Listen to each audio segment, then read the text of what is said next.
1 cup साबुदाणा 4 ते 5 तास भिजत घातला होता. छान भिजला आहे. 1 उकडलेला बटाटा छान स्मॅश करून घेऊया. चवीनुसार मीठ टाकूया. 2 चमचे लाल मिरची पावडर टाकायची. अर्धा कप शेंगादाण्याचा कूट टाकायचा. साबुदाण्यामध्ये छान मिक्स करून घेऊया.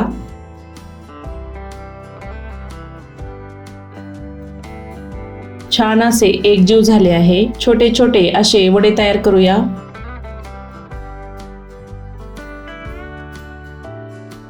आप्याच्या भांड्यामध्ये थोडेसे तेल टाकून घेऊया.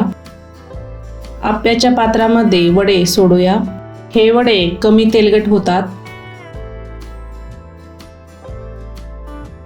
वड्याची खालची बाजू छान भाजली आहे. दुसरी ही बाजू अशीच भाजून घ्यायची. या एकादशीला अवश्य तयार करा कमी तेलाचा कुरकुरीत साबुदाणा वडा.